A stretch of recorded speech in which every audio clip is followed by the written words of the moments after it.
We're coming in hot with inspiring guests, witty banter, and colorful commentary for today's veterans and military community. This is the Tango Alpha Lima podcast. They call me crazy cause I'm facing all my giants. They try to scare me into thinking I can fight it. They tell me I should never even think of trying. But that's just me, I'm gonna live out in defiance.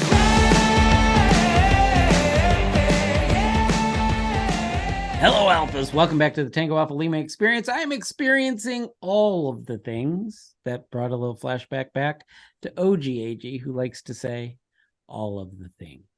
So today we have a good show. We have a good show. I'm excited. I've said that probably in the 180 show, probably said it at least 50 times, but I do believe today we do have a great show. How are you doing, Ashley? I'm ambivalent. You're ambivalent to what? Life. And everything in it? Yeah. Everything in it. Yeah, I'm just hoping to feel every day. Wait, let me inspire some feeling from you. You ready? Roomba. Oh, that is nice. It's a good place to be. Roomba. What's your love language? Vacuumed floors. That's actually good. Calms me down is I watch videos of people organizing cupboards and drawers. Oh my God, it's wonderful. Like I said to my imaginary husband, I said, look, I am monogamous, but this woman, can we bring her in? Because God dang. I want to say what I say, what's the most used words in our relationship? What do you think those are? Is that true? That can't be true. That can't be true. Definitely is true. And if you look at the people I follow on Facebook and Instagram, you will see that is what I like. Organizing closets. All right. Do you learn from these things or what? Yeah, I went out and bought so many storage things. Oh, and I've done some good work in this house, but I'm not home enough, and that's just upsetting. I need to hire one of these people. Come here, fix me. Wow, that's crazy. So before we jump into the show, I want to do something real quick.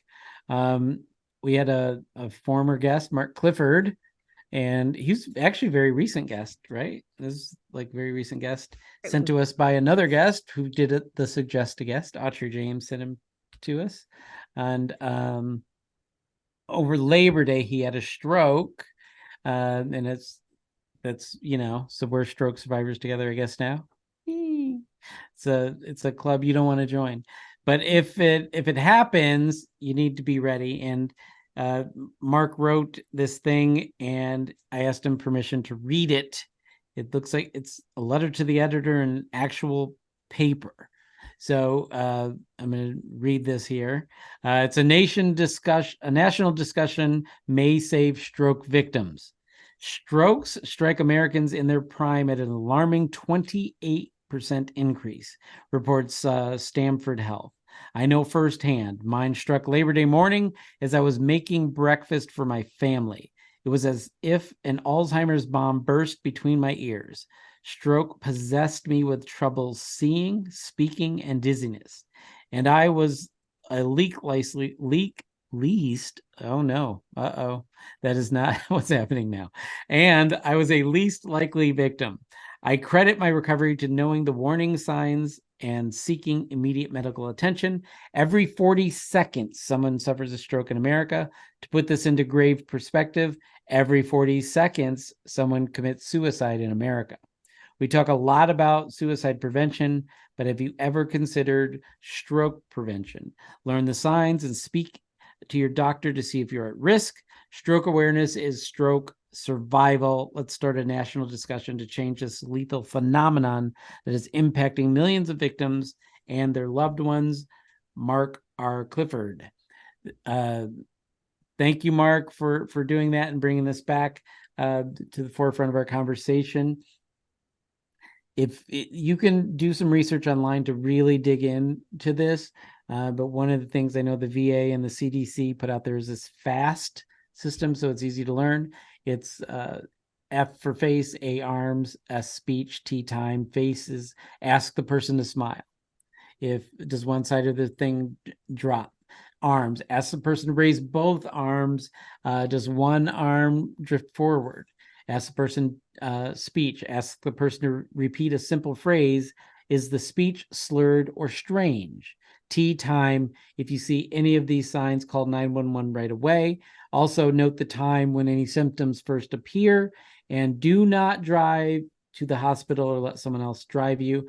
I violated that last one. My friend took me to the hospital, but as you, I guess if it ever happens again, I will consider an ambulance.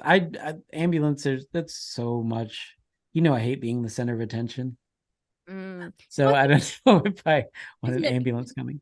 Like you don't know how long it's going to take for the ambulance to get there. And if you're somebody that wants to get something done and you're like, I need to go, you are on to that thing. So I can totally sympathize with you driving yourself. I feel like I would also make that decision. I didn't drive myself. That would have been crazy. Let somebody else drive you. Okay. I just don't want you to beat yourself up about it because I feel like I would have done the same thing. So I'm glad that we're putting it out there. Call 911. I've also heard ask people to stick their tongue out. And if you say stick your tongue out to the left or the right, and if they're not able to do that, I actually do that with my husband sometimes. I do. We practice these things. You got to know. You got an older man, you got to work on it. Okay. So yeah, we just wanted to I wanted to get that out there. And Ashley, you brought up that you do practice these things with your husband, which means that you have an ideal United States Air Force marriage. And I think that our first topic today has something to do with that. Okay, let's check that out. How a Hallmark movie's take on Air Force romance got cooperation from the Thunderbirds. Nothing could be a more romantic setting than the United States Air Force, right? Hallmark Movies and Mysteries apparently thought so, as its latest romantic drama, Come Fly With Me, takes place at Nellis Air Force Base, home of the elite Thunderbirds demonstration team. The story is pretty simple. Captain Emma Blitz Fitzgerald, Heather Hemmons, gets orders to Nellis to join the team. After moving to Las Vegas, Emma's daughter Lucy befriends a girl named Alice, who is under a doctor's constant care. They soon meet Alice's dad, Paul, Niall Matter, a civilian widower. So please don't email me about his beard, is what they wrote in military.com. The two have to ground themselves before entering the aircraft hangar because sparks fly immediately. Gross. Oh, God. Ugh. Spoilers below. So just in case any of you are spoiled by a Hallmark movie, I think I skipped the spoilers. Okay. All right. Despite some setbacks and obstacles that had to be overcome, the movie ends with Paul and Emma getting married. Well, I'll accept that one. That's a big spoiler. Oh, Holly's looking at us as if you don't know that when he switched the channel to Hallmark. That's the spoiler. Okay. All right. We're back on track. They get married. They might get married in an unintentionally patent-themed ceremony. But first, there's lots of flying. While she may not secretly be European royalty, this is still Hallmark, and someone is going to be swept off their feet, dang it. Getting the Air Force to work with producers on Come Fly With Me was, as it turns out, a relatively simple endeavor. The filmmakers got access to the Thunderbirds and Nellis Air Force Base by putting in a request. After looking at the script, the Air Force determined the film was in line with the service's values. Like any other script they might consider. The Department of Defense is only too happy to provide assistance to movie and television productions that it believes will tell the military story accurately without depicting the services in a negative way. Let's just back up on that sentence. Depict this military story accurately, but also don't be negative, because that wouldn't be accurate at all. Like, what? Each branch of service has its own entertainment liaison office that can provide access to bases, ships, aircraft, uniforms, personnel, and more. The U.S. Air Force is excited to partner with Hallmark Media and Front Street Pictures to bring a story that loosely showcases the pride, precision, and professionalism of our nation's elite air demonstration squadron, the Thunderbirds, said Lieutenant Colonel Derek Lee, director of the U.S. Air Force Entertainment Liaison Office, in a statement to Variety. That's awesome. You gonna watch it? So, huh? You gonna watch it? I don't have cable, so unfortunately, Yeah. just not gonna have to. I did put the trailer, the preview, into the show notes. So please, you can decide for yourself if you want to watch it. They're a very handsome couple there on there. So, those flight suits look way too new, and they're not Thunderbirds flight suits. They're not tailored so that it shows off their butts. this is taking me where I want to go. Okay. I want to know, let's do this in two parts. One, what would it be like if for you and your husband to watch this together? I've seen you talk about how he watches regular military movies. Yeah. And two, is this romance on an Air Force base? Is this accurate? Because that's what the Air Force attempted. That's what their participation attempts to make happen. Okay. What would it be like for both of us to watch it? We would both hate it. Because it probably had some sort of like kissing in it or some sort of emotional thing in there that would make me just walk out of the room, and I couldn't take it. And he likes more sci-fi stuff, so he would and he's a heavy pilot. He flies the C5, C-17, C-130s, that stuff. So when it comes to fighter pilots, you're kind of just like, all right, whatever. Okay. It's like, he's like, all right, fine. We'll give you fuel. But is it accurate? I mean, based on this blurb that I read, there's a lot of military relationships that happen on base. So yes, I would definitely say. And then there's rules for it, right? You can't you can't fly on the same jet, can't be in the same squadron if you're family, things like that.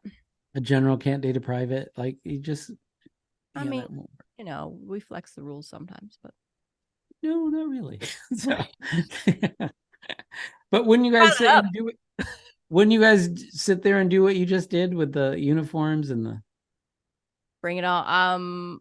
Yeah. You gotta rip it apart, right? You gotta rip. What's the point? Where's the fun in it if you're not ripping? Where's the fun in it? Like, I don't watch military movies with military people. I just can't.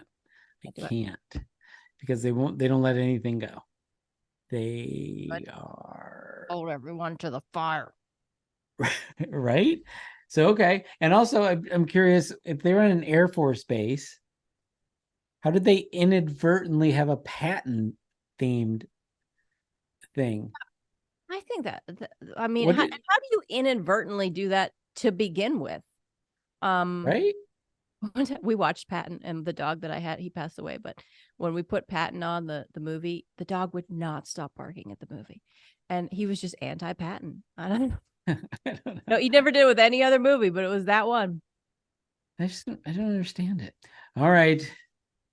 I don't understand a lot of things, and I'm always willing to learn, and I'm going to try to learn from our guest today. Our guest today, we are going to be joined by Ivan A. Houston. Yes, his initials match the airport code of Houston, IH. He was a design engineer and test driver of the Bradley fighting vehicle, MLRS, and Humvee military vehicle. You have to say the first one the way I did. If you don't say the Bradley, you're doing it wrong. It's actually spelled different, so you have to pronounce it that way. Ivan's father, Ivan James Houston, was a Buffalo soldier who served in Italy during World War II and wrote 2 books about his experiences during and after the war. We're going to be right back with Ivan A. Houston to talk about how he continues to share his father's legacy. We're going to do all of that with Ivan after the break. The American Legion is raising awareness about PTSD and veteran suicide by offering hope, camaraderie, and support. Be the one to help end veteran suicide. The goal of the American Legion's Be the One campaign is to destigmatize asking for mental health support. Be the one to ask a veteran in your life how they're doing. Be the one who saves one veteran. Go to BeTheOne.org and help the American Legion end veteran suicide. Will you be the one? All right, Alphas, we are back with Ivan Houston. So excited to have you here. We're going to talk about some things that we haven't talked about much. So I'm excited to have you here. How are you right now, this very moment? This very moment, I'm doing great. Beautiful That is- day here in Los Angeles, and can't ask for a better group of folks to talk to. I didn't know you were here. Yeah. I'm in Los Angeles. This is exciting. Oh, Yeah. what should I ask? What part of LA, or should I just leave it alone? Well, my legions of fans will probably, trample me as I leave my home, but I'm in West Hollywood. Okay, and I'm in Silver Lake. Oh, all right. Yeah, cool. And Ashley, she's in Texas. San Where most of our neighbors have fled to. So I did like my stay in Texas when I went to school there. So, but I had to tell my advisor, since I'm from LA, I said, any job back in California, just get me home. So we Texas was complain fine. about the several days of 100-degree weather that we get here, and it's Oh. like commonplace for them. That's I know. Yeah. I think didn't Texas and Arizona break a record on heat days? I think that, this year this was the first year I've lived here, and they said it was one of the hottest years Hmm. on record. And I can tell and she you, takes credit for that. I brought the Yeah. heat. Oh wait, did you bring the humidity also? I well, it's funny because when I travel a lot. I was in Florida, and it was like the same temperature, but it felt cooler in Florida. Mhm. I don't know if it's having that extra moisture in the air or what, but it's intense here. It's really intense. Yeah, I don't like it. So what's going to happen now, Mr. Houston, is that I'm contractually obligated to let Ashley ask the first question. So please. Away we go. Thank you for being here. I'm excited to talk about the book and the website. Let's kick it off. It's blackwarriorsbook.com. But you were not in the military, correct? That is correct. But you were the designer and test driver of the Bradley fighting vehicle. Well, I'd like to say the Bradley, the MLRS, and the Humvee were my three designing part of the design team and test driver for them. Now, I don't know if I am alone in this, but when I hear the Bradley, I think of the Pentagon Wars, the movie back in the day. How do you feel about that? Was it inaccurate? Did it make you mad since you designed it and test drove it? Well, the Bradley had been several incarnations before I came to the company. So ours was the last incarnation of the McVee, which had turned into the Bradley. And, it looked like it, but it really wasn't a tank. It was a armored aluminum personnel transport vehicle that had some guns to it, had a 35 millimeter gun and a huge tow on it. So it looked tougher than it really was. And, it had Much problems. like me. It had problems, but I think it fulfilled more of its missions than it failed. There, it was fun for me to work on. Yeah. Because I was designing some of the driver's controls, and I got to test drive it in Nevada for 6 months, and in Fort Carson, Colorado for several months, and it was good for somebody like me out of college. As far as a actual military vehicle, I mean, it met the Army specs, what they wanted. Yeah. As a test driver, what do you try to flip it? Like, would you really Everything, go down primary, secondary roads, go down riverbeds. I almost rolled it one time in Fort Carson because it was about 2 a.m. I was driving down a dirt road, no wind whatsoever. So the dust cloud stayed in place. So I had to do U-turn at the end. As I'm coming back, I'm driving through, I can't see more than 2 feet in front of me. All of a sudden, the vehicle starts tipping over to the left. No. Then I realized I'm driving off the road into the riverbed below, so I just knew to pull it back to the right. And I just sat there for about 15 minutes till the dust cloud went away, and then I was able to drive back to the shed. That was that and driving across a river in the test vehicle, which had an open cab, and hitting the brakes when the wall of water was coming up in front of me was the biggest mistake, because the water came right into the cab where I was because I stopped. Had I kept going, it would have blown past me. So it was, for a person out of college, it was fun to drive. For a functional military vehicle, it did its job. It did its job as best as it could. You realize this was 1977 when I was working on the project, and it was a remake of the McVee, which had a horrible testing record back in 1975. So Bradley was one vehicle. The MLRS, the multi-launch rocket system, was based on the Bradley driving train, and it was a much better vehicle. You know, it did. I saw that in action in the Iraq War, which was like, wow, that's one of mine. That's So, one of my favorites out there. so I'll take ownership more of the MLRS than the, but the Bradley was, you know, it did its mission as well as it could. Well, I would say, I want to make sure that they really understand something here. These, first of all, the term designer in the Army and designer when you're back home in LA are two very different things. You have to say the full sentence here. I was a designer of an in-test driver, the Brad. Because if you just say designer, they're going to be like, and you wore this red polo? Like, right? So I want to make sure that we get the weight of the contributions there. But I was an engineer. I was an design engineer on the design team. There you go. A design engineer in the Army. That's how I'm gonna refer to you now that I've met a design engineer on the team that did the Bradley and the Humvee MLRS. That's better. Design engineer. Let me edit this. So let's talk about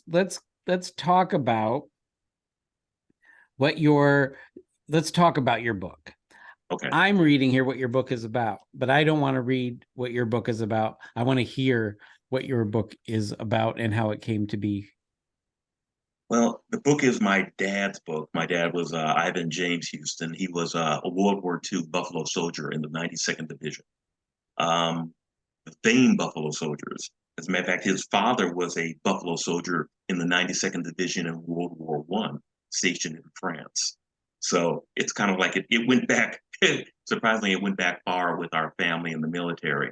But the book, this is his second book. Dad's first book was written in 2011 based on the records that he kept from World War II. These were the day-to-day minutes of what happened every day in their battalion, the 370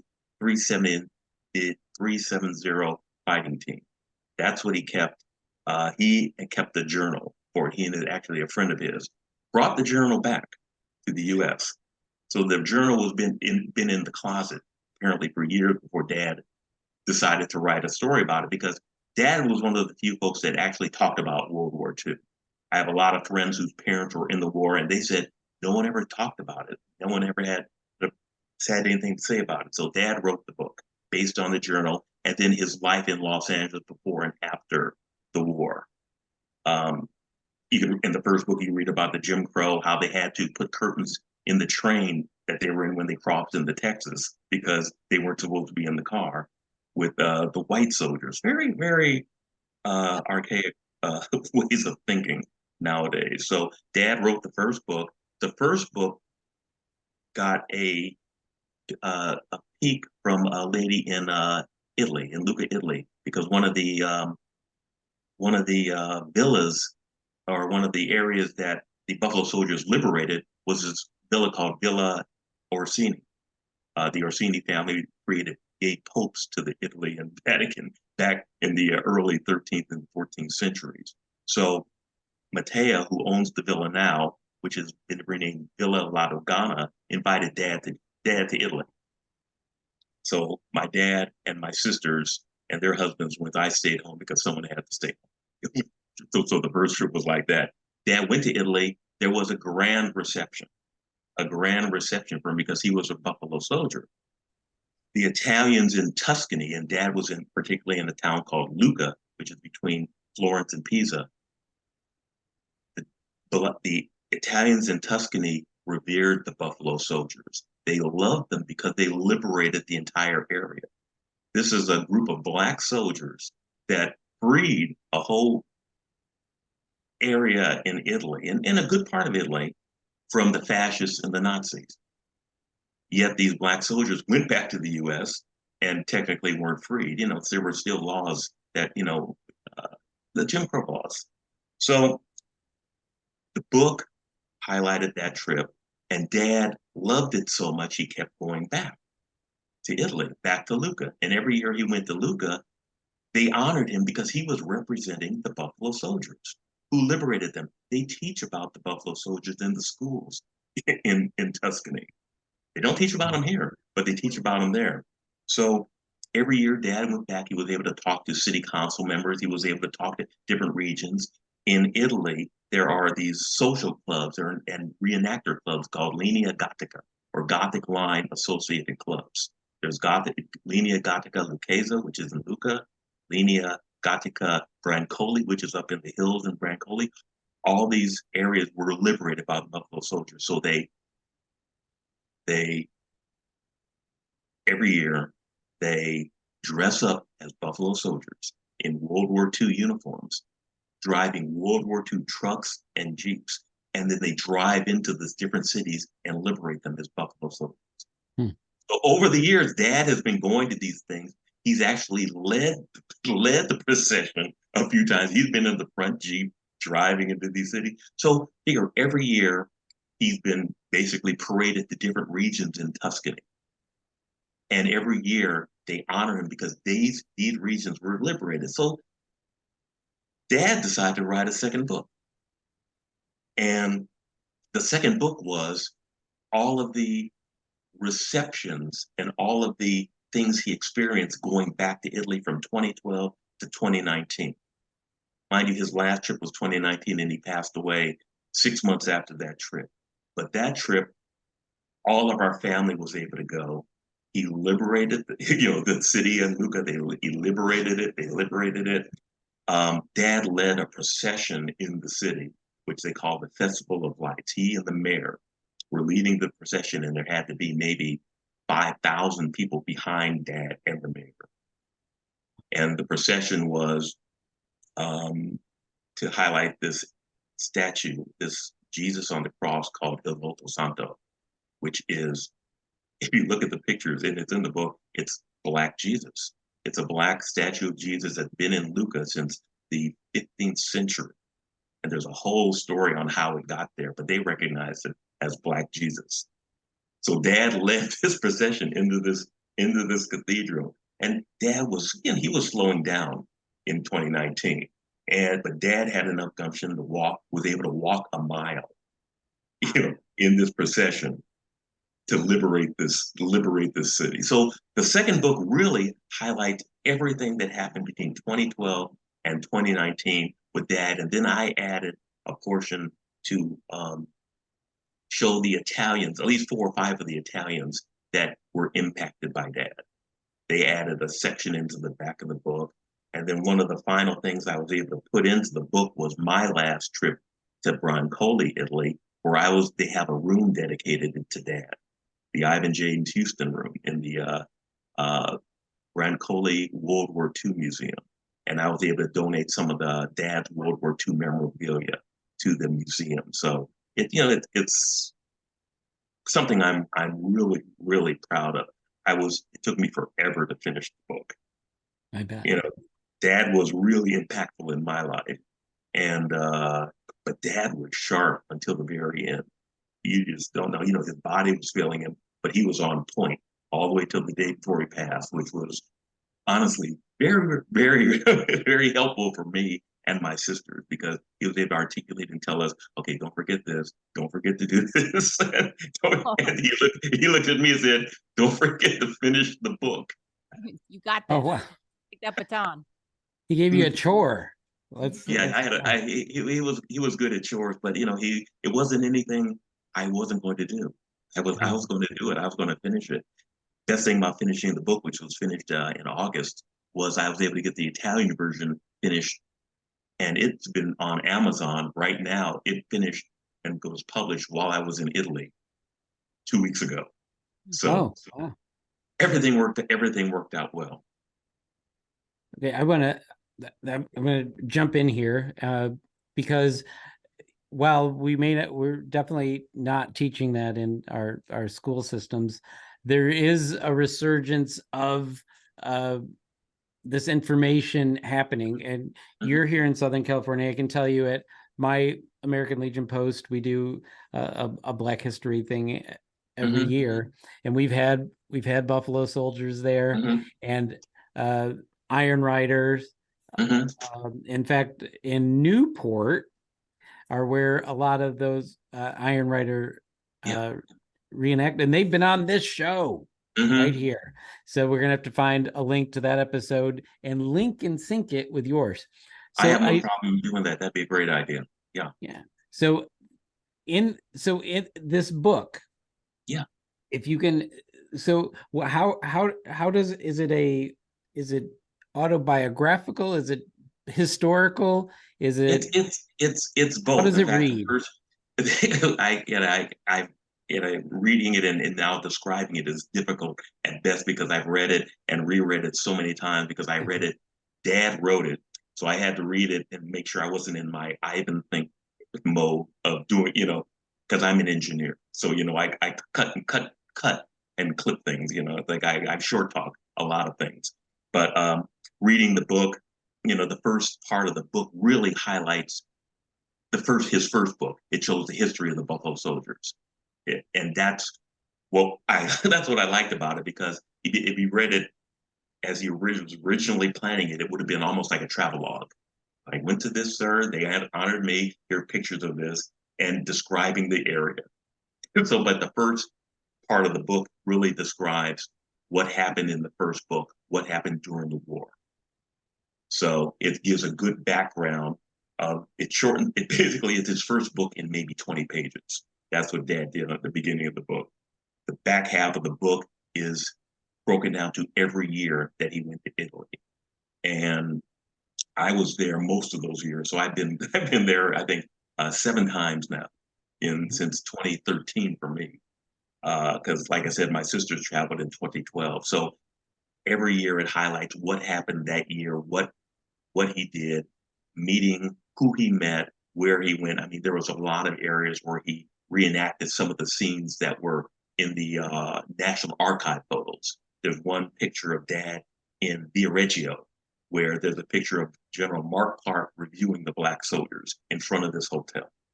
So we reenacted that photo with my father, reviewing some of the Italian reenactors in the same pose in front of the same hotel. Wow. In Viareggio. And Viareggio is in Tuscany. It's right on the Ligurian Sea. And it's just south of the Gothic line, which is at the Cinquale Canal, probably about 20 miles north of Viareggio. And as the crow flies, Viareggio is 15 miles west of Lucca. One of Dad's things he said while he was in the war is he didn't realize the ocean was so close. The water was so close because he came in via Rome, and then they went up the center of Italy, all the way up to Tuscany. So he didn't realize the water was just right there. He said he would have enjoyed it better, I guess. Yeah. But okay, so honestly, the book kind of reads, like I said, background history, then almost like a travelogue of everything that he's done for the past 9 years that have been related to the Buffalo Soldiers. One of the things that he did do was, in the year I was there, we have a documentary called With One Tied Hand. And it's on Dad's website, so you can download it and watch it for free. But the documentary the book and the documentary almost go hand in hand to a point, where the documentary shows Dad driving in the Jeep into the town, Dad talking about what happened during the war. You can see a lot of the people who are in the book are in the documentary. So they pretty well go together. And as I said, the documentary is for free on the website. And I had it dubbed in Italian. One of our visits there in 2019, which was the last visit, was we had a whole big town meeting in the media center. We were able to show the documentary for the town, which they loved. We had people, city representatives, mayors. We had somebody from the U.S. Diplomatic Corps was there. Commander of Camp Darby was there, and so on and so forth. So we showed the documentary. And one thing I did do for Dad and I learned it myself, was to have it dubbed. I had subtitles put in. So the English speakers had Italian subtitles. The Italian subtitles had English speakers. So Trying to it, teach us something. yeah, so I learned editing to put that to put that together. So it was just one of the wonderful things that are highlighted in the book. I mean, when you see that, you'll see that when you read the book, you kind of see that there are people who are appreciative of the U.S. soldiers, but especially the U.S. Black soldiers at that time. I mean, it was bad, but there was some good out of it. Well, I'm going to say that just so the listener, I'm not trying to stomp on you, Ashley. It's blackwarriorsbook.com. And I just went there, and I will say that I now know something in Italian. I went to the documentary. It said with one tied hand, and then beneath it says con una mano legata. Now when I go to Italy, I'm not going to know how to say where's the bathroom or more pasta, please, but I will be able to say I'm gonna eat with con una mano legata, with one hand tied. So that's great. One of the cool things we did with Dad going to Lucca and Italy so much is that they read Dad walking down the street and they yell at him. They go, first, when he first got there, he wore his World War II hat, World War II veteran hat. And they were saying, Buffalo, Buffalo, Buffalo, because they realized how old he was. They recognized him as a Buffalo soldier. But after going there so many times, he's walking down the street. Now it's Houston, Houston, because nice. he was recognized and he was loved there, which kind of like why I still continue to go there, because it's Italy, and it's a beautiful country, and two, they love Dad, so I gotta love him back, and we have a lot of friends there now. I think that really thanks to Dad's goodwill, and we were not the ugly Americans there. It was a good time for us. Yeah, I'm glad that you're telling the story and getting the documentary out, because I have friends that came over from Italy, and that one of the reasons why they support the U.S. military so heavily, they told me, was because of what happened with the Americans during these wars, and how they saved. I mean, that's their words, that they wouldn't be here, they wouldn't be alive, they wouldn't have the life that they had if it wasn't for the Americans. So that was very powerful for me to hear. So I'm glad that you're keeping this going. Yeah, Dad's thing was, he knew documentaries don't make money, and he also knew the book probably wouldn't make any money, but the story was important to him to get out, and he wanted more people to know, because on the first book, Dad and I were able to do a lot of book tours. I was able to go with him on a lot of book tours, and Dad was very, very versed in what he had experienced. He was very easy for him to articulate it. From the many book tours we went to and went on, I even learned more and more about World War II and what Dad experienced than I would have known just sitting there with Dad, because you have different audience members wanting to ask those questions. And, they asked questions that I hadn't thought of. And I went, oh, that's it. Dad was right on point. He was like, yeah, on this day, so and so, and this happened there, and that's a picture of so and so. So it was a good experience for me, learning so much about World War II, but learning more about Dad, because I thought I knew him. No, I knew him pretty well. He and I were like great friends, but I got to know him even more, which was really helpful for me. That's wonderful. They do say your parents are different people than the person you met, before they had children. So I want to ask a question, but I want to get a little context before you answer it. I'm going to ask about the train piece that you told us that the curtain closed, because I believe it was here at some point that we discussed a story about during this time that with Nazis, with actual German Nazis, not colloquial calling anybody who's a bad person a Nazi, an actual card-carrying political Nazi from Germany. Some of their POWs were brought back here and were housed in the South, and they had they had black soldiers guarding them. And while guarding the enemy, the Nazi white soldiers could go into a restaurant, but their guards had to wait outside for them. And the Nazis made the observation about how poorly Americans treated the people that they thought, they were fighting were inferior. So, and they're like, it was the attitude like, we're the bad guys. We would never do that. Like, it was weird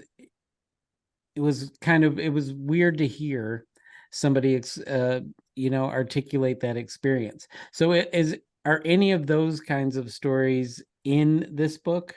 Or yeah, they were. In the first book, Dad talks about how they did have a prisoner of war in their encampment, and they like as you said, they were treated very nicely. They were treated nicely. The German Nazis were treated nicely as prisoner of war. As it can be. You're a fighter. They were treated humanely. Right. Let's just say that. And but one of the things they used to do was let the guy out because apparently he was a great chess player. So they're bringing this Nazi in camp, and they're sitting up there playing chess with the guy because, well, he knew chess very well, and I don't know if my dad didn't play chess at those times, but they had some members from the West Coast, some members of African Americans from the West Coast who were really into chess play the guy, and they played him well, and I believe the black soldiers won every time. But when you look at some of the pictures in the first book, you will see that they treated the soldier. They have the German prisoner in a jeep being escorted out of the city in a jeep, while while the black soldiers are behind him walking. So it's. I just in this day, I try not to think of it in this day and age. When I think of things like that, it's just ridiculous. Back in that time, it was probably not as accessible. It probably wasn't good then, but we articulate more about it. We talk about it more now. Back in those days, you just really couldn't say anything because you're doing your job. You're a soldier. You have to follow orders. You have to do what they say to do, no matter how ridiculous the order could have been. I mean, case in point, I think Dad was telling me his last day in the war, when the war ended, I think it was in either Pietrasanta or Pontremoli. And they were in the, and we have pictures of that there in 2018. But you had all these black soldiers in the middle of the town square, firing off their guns. The war's over. Well, their commander refused to come outside because he didn't treat them well. Okay, he didn't treat them well, but he treated them just below what a soldier, I think, should be treated. Am I looking at it in today's eyes? And he was afraid to come out while they were celebrating because he didn't want to get shot. Because he knew what he had done wrong. He knew what he'd done. Yeah. Exactly. And before we leave that topic, I just want to point out, and I'd be remiss if I didn't do a little American Legion commercial. And somebody else reminded me of this just a couple days ago. In America, in the American Legion, women and minorities could vote for their national commander before they could vote for their president of the United States of America. I just want to put that out there. We are trailblazing it because we get a lot of flack. Sometimes it's not really widely justified. There are pockets, obviously, of people that behave badly. When you have millions of people, you're going to have people that behave badly. But the organization allowed equal status to women and minorities, including the right to vote in the organization before the United States did. Wow. So, Ashley, do you have any final questions, comments? I just want to say thank you so much for continuing the story. And your dad sounds like he was a wonderful person. And I'm excited to check out your website, blackwarriorsbook.com, and continue the discussion. I really appreciate, being able to share, a little bit. I think I shared more of myself than I did my dad at the beginning. But as I said, the book is out online on Amazon. The website, Dad's website, blackwarriorsbook.com. You can link to the book or download the movie, watch the video. It's 53 minutes of something you probably don't know about, and I think it'll make you proud. To a point, it highlights my dad and a big gentleman he met much later in life named Andy Pollard, who was also a Buffalo Soldier. And then what's interesting is my nephew married her grandfather was a Buffalo Soldier, apparently on the same ship as my dad when they went to Rome. So there are a lot of good men out there. When you talk about the American Legion, I have to say that I have a picture of my grandfather, probably in 1923, at an American Legion event where they're handing out mutton to folks for Thanksgiving. So lamb. So they're handing out. But there's granddad with his American Legion hat and his friends with their hats on. And the coolest thing is, right next door to where they're handing out the mutton is my wife's grandmother's beauty salon, which I didn't know my wife's grandmother. We didn't know. We just our families crossed paths in 1923. It's just kind of amazing. But I know that good the American Legion does. Like I said, my dad and grandfather and my Uncle Norman, who's in the military, were members of it. I don't know how far back it goes. I don't know if my great grandfather B.F. Talbot, he was in the colored infantry in the Civil War. I don't know if the American Legion goes back that far, but if it was, he would have been a member. Yeah. Well, just to let you know, you're eligible to be in our Sons of the American Legion. And if you want to join my post, first year's dues on me. I just said it there. Wow. I don't even buy people rounds ever, but I would pay for your first year of membership. I appreciate that. Like I said, this is just an opportunity for me to get a story out there that hasn't been known. It's not as popular as the Tuskegee Airmen, and I've had lots of Tuskegee Airmen friends and sons. Pilots. Pilots get all the glory. But my dad was on the ground, and even my dad told me, and I didn't like to walk, and he was in the infantry. Right. All right. Well, I want to thank you so much for being here and sharing your story. It's blackwarriorsbook.com. Not only can you find the book there, but you can find the documentary and anything that teaches me something just from the cover photo. I know how to say con uno mano legata, and I'm going to try to use that whenever I can. Thank you again so much for sharing your story and your father's story, and don't minimize your story, because your story is phenomenal as well. What we're going to do next is we're going to take a quick little break. We're going to come back and we are going to talk about what Ivan Houston has spoke with us about. And we're going to do that, as I said, right after the break.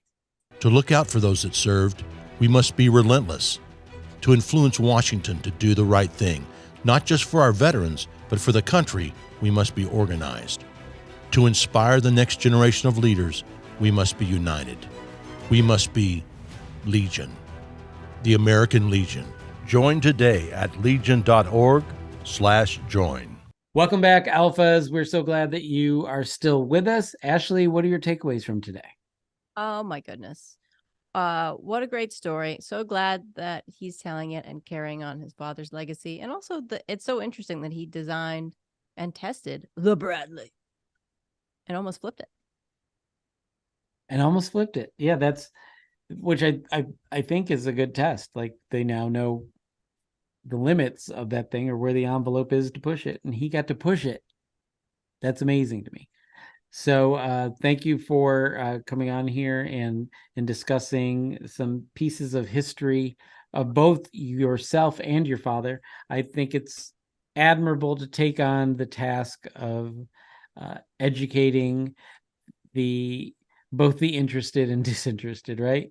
It's quite the task. So, and I've had, personal exposure to at least one Buffalo Soldier, one actual surviving Buffalo Soldier, and lots of people who work in that space, including the people at Newport Harbor that do the Iron Riders. And again, we did an episode on them, so I'm sure that's going to find its way in the show notes if it hasn't already. All right, we're going on to the thing. The thing that we do here is we jump right into rapid fire. Rapid fire number 1. Free career guidance for veterans from America's top companies, VA News. American Corporate Partners, or ACP, connects post 9/11 veterans with corporate professionals for customized career guidance. Veterans find meaningful employment outcomes, whether a higher paying job or a promotion. The average starting salary for veterans who use ACP is $93,000. That's average, my friends. The program helps veterans find great jobs the first time. ACP is a national nonprofit organization dedicated to helping military veterans make connections in the civilian workforce. Since 2010, nearly 30,000 veterans have found success through ACP. Apply today. There's a link. You're good to go. And donate to the American Legion when you start making $100,000. Mm-hmm. Yeah. So you have a soon-to-be veteran. Are you going to send him over there, or is he going to just walk over the airline? Nope, not going to the airlines. He's going to work for the Ashley Gudemuth Corporation. Oh. He's going to be my bodyguard. He's going to make me salads. Is he really not at all considering the airlines? No, hates it. Hates it. Okay. Hates it. He does not want to do it. It's a hard life. They make a lot of money, but they you're not you don't live well, I guess I should say. His dad did it. Like, he's not interested. Or a civilian contractor to the Air Force, nothing. He could do it. I don't really want him to. I want him to be. Then he won't do it. Oh, that's right. That's right. I want him to. He can. He can. I want him to do things that make him happy, because he's been in the military for forever, 30-some years. Do things that you really want to do. And making you happy is what's going to make him happy. Yes, that is. Yes. I've heard something like that on it. I saw it on a T-shirt. Mm-hmm. Happy wife, happy life, something like that. Yeah. Okay. Rapid fire number 2. U.S. Army mariners rescue a man clinging to a plastic lid in the middle of the ocean. This comes from marineinsight.com, not Marine like United States Marine Corps, Marine like the seas. All right. On September 1, a fisherman was saved by U.S. Army mariners aboard a 174-foot-long USAV Palo Alto, heading to Australia from Japan. The man was found hanging on to a plastic cooler lid 10 miles off the western coast of Obi Island, Indonesia.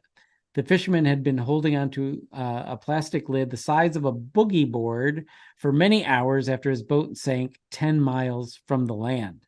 The crew then pulled the Indonesian fisherman from the water and took him to the ship's medic, Christy Moore, who examined him. He was found to be hungry, dehydrated, and fatigued. He was given clothes, food, and water. They also used Google Translate to communicate with the man.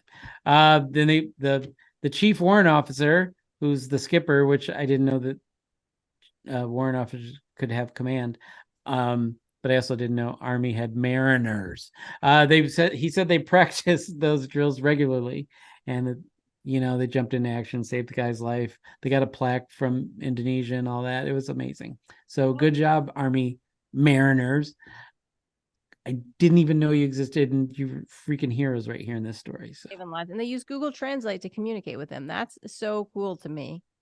First of all, that they have that in the middle of the ocean, but also they can use it beamed down to translate and saving lives. Imagine how scary that must be to just be out there boogie boarding. I don't think like Like, what if they pulled him on and he was like, I was just surfing. Like, let me back in. Saved his It life. is kind of, and I'm serious. If someone out there was an Army mariner, please, So hung up on this. I am. I want to suggest a guest right now. I want an Army mariner. And why the heck didn't you join the Navy? I just feel like you'd get to do more of that there. I just feel like it. Like Told somebody in the Army to join the Navy. Wow, they are going to slap you in their face. They're going to come be a guest just so they no, can. they're not, because they're Army and they know better. Anyway, I just feel like that's something new to me. I did not know this. Did not know that. And it's a good thing that they were there, or this fisherman would just be a missing person for a really long time. Yeah. All right, let's move on. We command. Oh, she's quoting Army's fleet of seagoing. See, Army's fleet of seagoing vessels. I didn't know this was a thing, and they have enough to call it a fleet. That's crazy. I don't understand. I don't know what's happening. All right, let's go on to rapid fire number 3. VA recreation therapist leads Yak and Yarn group. This is from the VA News. Look how Holly got super excited. Super producer Holly, if you don't know, is a master of the yarn. She weaves and manipulates yarn like no one ever. She knits, apparently. Okay. So knit and natter, they could be. All right, there you go. Yak and Yarn. That's amazing. Each Tuesday, a small group of veterans dubbed the Yak and Yarn meet at the Grounds for Celebration Cafe to knit or crochet while sharing conversation and coffee. The meetup is an opportunity for camaraderie and a chance to engage in a shared hobby.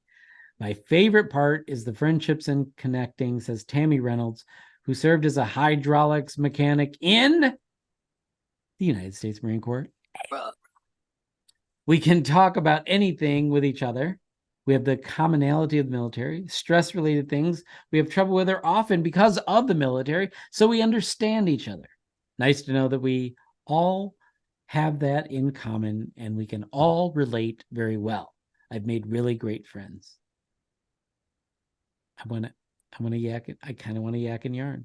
I mean, I don't know how to do They'll teach you any of the magic of twisting yarn, but I think it might be fun. What do you think? Yeah, I think it's great because they're not just saying we're going to get together and talk. There's something else going on that you can be preoccupied with at the same time. You think that assists in the communal therapy thing? 100%. As I sit here squeezing Play-Doh. Yes. I wonder if that's yeah, Des Moines, look out. Please allow super producer Holly to join your Y&Y group. Okay. Yak and Yarn. I feel like West LA needs to do that too. West LA, I know you're listening because the VA is our #1 fan. Okay. So Holly, I'm expecting big things out of you with Yak and Yarn. Ashley, I'm expecting you to save us from ourselves and take us home. Everybody, don't forget to subscribe to the Tango Alpha Lima podcast on YouTube, Apple Podcasts, Spotify, wherever you consume podcasts. Please leave us a review and give us a big old 5-star rating. Otherwise, I'm going to change your internet algorithm and I'm going to turn it into something so unbelievably abhorrent to whatever your wife's values are. So that whenever she just picks up your phone and she's like, hey, I'm just going to look at something on Steve's phone here. And then she's like, oh my God, Steve, you're into this? Is this what you wanted? Was this the life that you wanted to lead? I don't know what that is for you, but I'm going to figure it out for each and every one of you. 5 stars or I'm coming. Wow. That'd be like if you got into my algorithm and just made it all Buckeye. Yep. That would be not an amazing experience for me. Just so you know. So I'm going to after we're done here, I'm gonna make a new account and I'm gonna give it 5 stars again just to shield myself. That's right. You are not a wrath. But you know what? If you do have a guest recommendation, go to legion.org/Tango Alpha Lima, click on suggest a guest, and maybe it could be some sort of like anti-hacker that could try to keep me out. But remember, I've got other ways. And she can outcharm the anti-hacker probably better than you. I can lie real good. Yeah. And don't suggest against her husband because apparently he's going to say no. But maybe if he felt like he was in high demand, he might want to give back to the people. I don't That would know. make him say no faster. What's that? That would make him say no faster. Like, I will not cave to the people. All right, Alphas, we have enjoyed spending time with you this week. We hope that you learned something. We hope that you were entertained a little bit. And we hope that you have some thought-provoking ideas swirling around in your brain. And really, we hope that you walk out of this wanting to talk about Tango Alpha Lima and the American Legion. There's so few alphas in this world. You are a special breed. So I want you to go out and recruit more of them, like you were recruited into the military. No, don't do it that way. Just go out there and find us some more alphas so that we can work together as veterans, strengthening America. Wow. And with that, I'm going to declare Season 4, Episode 182, mission complete.